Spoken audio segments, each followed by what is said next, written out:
जय गुरु जी। संगत जी, संगत जी, गुरु जी के डिवाइन कॉल सत्संग प्लेटफॉर्म में आप सभी गुरु परिवार का हार्दिक स्वागत है।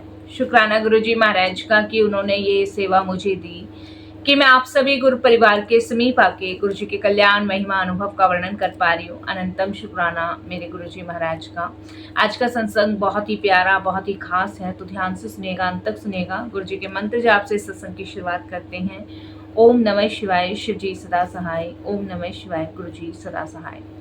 जय गुरु जी। संगत जी, संगत जी, मेरा नाम कुसुम है और ये मेरा शुक्राना सत्संग है, जिसे शेयर करते हुए अगर मेरे से कोई भी भूल चूक होती है तो प्लीज आप मुझे क्षमा कीजिएगा। संगत जी, मेरी जर्नी गुरु जी महाराज के साथ 2006 में शुरू हुई थी। 2006 में मैं पहली बार गुरु जी महाराज से जुड़ी थी और सबसे पहले मेरे हस्बैंड गुरु जी के दरबार गए थे। संगत जी, 2006 में फरवरी के मंथ में मैं सीढ़ियों से नीचे गिर गई थी और जिसकी वजह से संगत जी मेरे घुटने में बहुत ज़्यादा चोट आई थी। संगत जी, जब मैंने डॉक्टर्स को दिखाया तो डॉक्टर्स का कहना था कि ना तो मैं ज़मीन पे बैठ सकती, ना चल सकती, ना उठ सकती, ना बैठ सकती, मुझे बेड रेस्ट करना पड़ेगा पूरे 1 साल तक। संगत जी, मैं उस समय बहुत डिस्टर्ब, बहुत परेशान थी। ये बार बार दिमाग में लगा रही थी कि 1 साल मैं कैसे काटूंगी, बच्चे भी छोटे हैं और 1 साल के लिए अगर मैं बेड पे आ गई तो घर का क्या होगा, बच्चों का क्या होगा, हस्बैंड का क्या होगा। संगत जी, डॉक्टर्स ने मुझे ऑपरेशन के लिए भी मना किया था कि ऑपरेशन नहीं हो सकता है, क्योंकि संगत जी 6 मंथ के लिए तो संगत जी डॉक्टर ने प्लास्टर के लिए बोला था और 1 साल के लिए बेड रेस्ट के लिए बोला था, क्योंकि मेरे जो अंदर की हड्डी थी वो बिल्कुल चकनाचूर हो गई थी, जिसकी वजह से ना मैं उठ सकती थी, ना बैठ सकती थी, ना चल सकती थी। ऐसे में संगत जी मेरी टेंशन और ज़्यादा बढ़ रही थी कि मेरे बच्चों का क्या होगा, क्योंकि संगत जी आप समझ सकते हो कि एक बच्चों को माँ ही संभाल सकती है, चाहे कितनी भी आप मेड रख लो, कितने भी रिलेटिव्स आपके साथ हो, लेकिन जो माँ कर सकती है ना वो कोई भी नहीं कर सकता। ऐसे में मैं बहुत दुखी, बहुत परेशान थी। उससे भी ज़्यादा कहीं मेरे हस्बैंड परेशान थे। उनके एक दोस्त ने संगत जी गुरुजी के बारे में उस समय मेरे हस्बैंड को बताया था। जब मेरे हस्बैंड को गुरुजी के बारे में पता चला तो वो सबसे पहले माथा टेक कर आए 2006 में। जब वो 2006 में सबसे पहले जब माथा टेक कर आए, उन्हें अच्छा लगा और उन्होंने गुरुजी को बताया भी कि गुरुजी मेरी वाइफ ऐसे ऐसे सीढ़ियों से गिर गई है, डॉक्टर्स ने ऐसे बोला है। तो उस समय गुरुजी ने फ़ोटो मांगी थी, फ़ोटो मेरे हस्बैंड के पास थी नहीं, तो गुरुजी ने कहा जा कल्याण की ताइश कर, ऐसे करके गुरुजी ने कहा। उसके बाद संगत जी मतलब मेरे हस्बैंड घर आए तो मेरे हस्बैंड ने कहा कि एक गुरुजी हैं और तुम्हें वहाँ चलना चाहिए, एक बार वहाँ माथा टेक कर आओ। मेरा दोस्त बता रहा था वहाँ ऐसे ऐसे कल्याण होता है, वहाँ लंगर प्रसाद मिलता है, उससे मतलब सही हो जाते हैं। मतलब जो भी उनके दोस्त ने बताया वही मेरे हस्बैंड ने घर आके मुझे बताया। बट संगत जी मेरे दिमाग में यही आया कि मैं आपको बताऊं, मैं किसी का निरादर नहीं करती, लेकिन फिर भी मेरे माइंड में आया कि डॉक्टर्स ने जब कह दिया है कि कुछ नहीं हो सकता 1 साल तक, तो इसमें गुरु या बाबा क्या करेंगे। बट मेरे हस्बैंड को वहाँ जाके बड़ी शांति सुकून मिला, तो मेरे हस्बैंड चाहते थे कि मैं जाऊँ और मैंने डिसाइड किया कि ठीक है, हस्बैंड की खुशी की वजह से मैं बिल्कुल जाऊँगी। और संगत जी मैं जो है अपने हस्बैंड की खुशी की वजह से वहाँ गई। जब संगत जी मैं वहाँ गई तो मैं आपको बताऊँ संगत वहाँ पे इस उस समय ज़्यादा नहीं होती थी, कुछ संगत थी और वहाँ मैंने गुरुजी को देखा। बड़े संगत जी अच्छे चोले में वो बैठे हुए थे, फैंसी चोला था और बहुत मतलब ये लगा लो उनका फेस बहुत मतलब वो शाइन मार रहा था।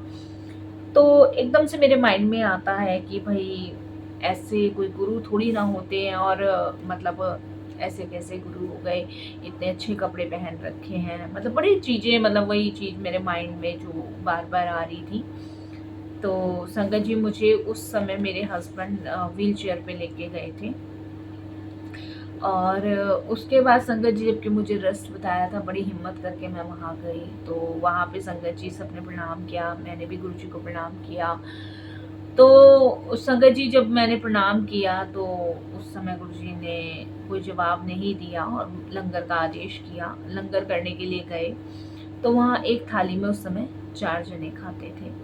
तो मेरे मन में संगत जी फिर से वही चीज़ आ गई कि मैं भाई बैठ के कैसे खाऊंगी एक थाली में, और वहाँ रूल्स यही था कि किसी को अलग नहीं मिल सकता था, एक ही थाली में 4 जनों को खाना था। तो संगत जी बड़ी प्रॉब्लम हुई। तो जैसे तैसे भी वो उनके व्हीलचेयर से उतर तो सकती नहीं थी क्योंकि हड्डी बिल्कुल टूटी हुई थी।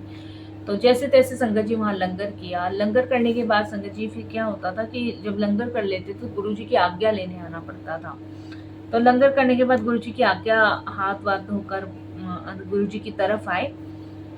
तो जैसे ही गुरुजी की तरफ मैं प्रणाम करने लगी, आज्ञा लेने लगी, तो गुरुजी ने कहा आते रहा करो, ऐसे करके गुरुजी ने कहा।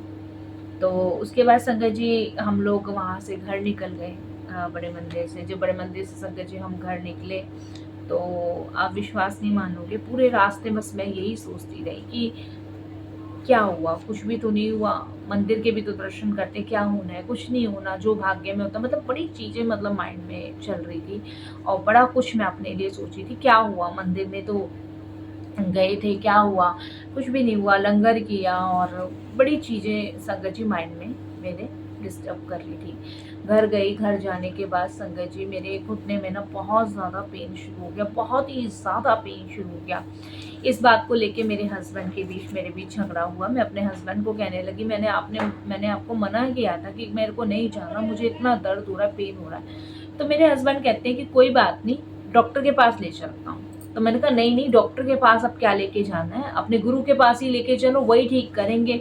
जब डॉक्टर बोल चुका है कि भाई 1 साल तक रेस्ट करना है, हड्डी टूटी है, 6 मंथ तक प्लास्टर है, तो आपने जबरदस्ती क्यों करी मेरे साथ?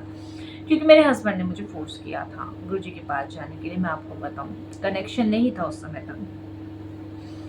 तो मेरे हस्बैंड कहते हैं कि तू गुस्सा मत कर, तेरा बीपी हाई हो जाएगा, और देख गुरुजी ठीक कर देंगे तुझे, कल सुबह तक गुरुजी ठीक कर देंगे। मैंने कहा हाँ देखते हैं तुम्हारे गुरुजी सुबह तक कितना ठीक करते हैं, गुरुजी करते हैं डॉक्टर करते हैं। तो मैं ऐसे बोलने लगी।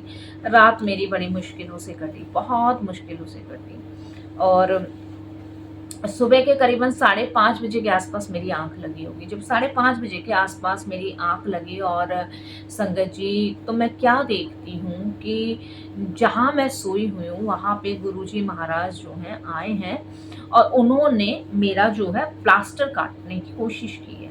तो मैं एकदम से चिल्लाती हूँ। मैंने कहा अरे आप तो बड़े मंदिर में थे, यहाँ क्या कर रहे हो, मेरा प्लास्टर क्यों काट रहे हो? मैं ऐसे ऐसे बोलती हूँ। तो वो मुझे ना यूं करके हाथ दिखा देते हैं, मैं एकदम से चुप हो जाती हूँ, और मैं फिर उसके बाद कुछ नहीं बोलती हूँ। वो मेरा प्लास्टर काटते हैं, प्लास्टर काट के संगत जी मेरा जो घुटना, जो पीछे का आगे का हड्डी जहाँ से भी टूटी थी, उसको संगत जी इस तरीके से घुमा दे, कभी इधर घुमाते कभी इधर घुमाते। मैंने कहा ओ, मैं दर्द से चिल्ला रही थी।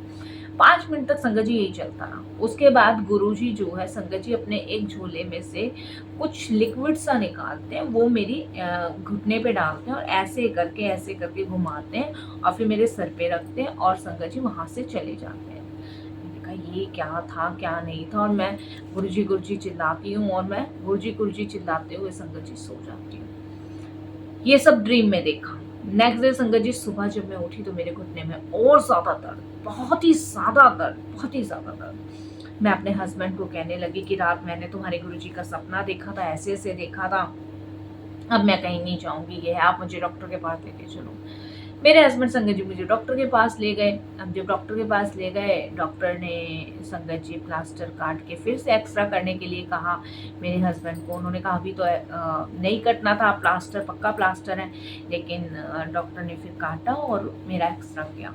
जब संगत जी एक्सरा किया तो मेरी दोनों हड्डियां यूं जुड़ चुकी थी। डॉक्टर हैरान, डॉक्टर कैसे पॉसिबल है संगत जी, चकनाचूर हड्डियां वो ऐसे कैसे, क्योंकि सेट करने में बड़ा टाइम लगता है। हड्डी संगत जी पूरी यूं ही हो गई थी मेरी, मतलब इतना गैप था मेरी हड्डियों में, इसलिए मेरा वो डॉक्टर ने जब मेरे हस्बैंड को दिखाया, उन्होंने कहा ये पेन इसलिए हो रहा है क्योंकि हड्डियां जो है आपस में अटैच हो चुकी हैं, अब हमें प्लास्टर नहीं चढ़ाना होगा, कुछ दिन के लिए प्लास्टर चढ़ाएंगे और कुछ मेडिसिन देंगे, ठीक हो जाएगा। तो डॉक्टर्स का कहना था इतनी जल्दी रिकवर कैसे पॉसिबल है, क्योंकि जब पहला एक्सरा दिखाया तो चकनाचूर हड्डियां थी, मतलब उसमें रॉड की संभावना थी, लेकिन डॉक्टर ने अपनी तरफ से कोशिश करी थी कि रॉड ना डाल के हम जो है कुछ टाइम के लिए देखेंगे, लेकिन संगत जी वो 1 हफ्ते के अंदर ही ये चीज़ हुई, तो ये बड़ी हमें मतलब हैरान की थी।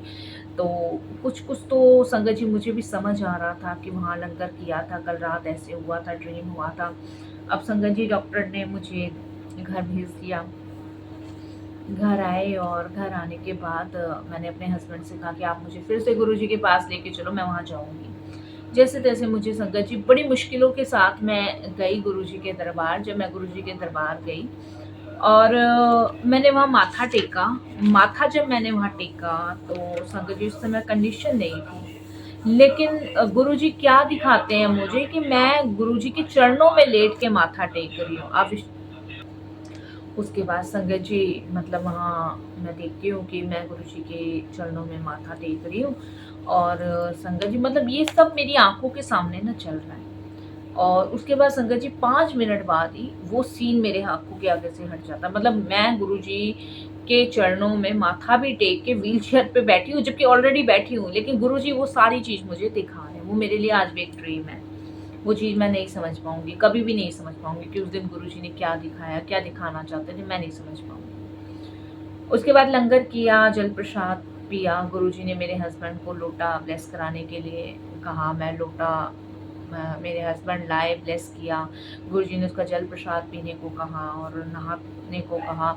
जहाँ 6 मंथ 1 ईयर्स था, वहाँ संगत जी मैं 20 दिनों पे अपने पैरों में चल के खड़ी होकर 4 चक्कर भी लगा चुकी। मतलब गुरुजी ने इतनी जल्दी रिकवर किया, इतनी जल्दी ठीक किया कि संगत जी मुझे डॉक्टर्स के पास दोबारा जाने की ज़रूरत ही नहीं पड़ी।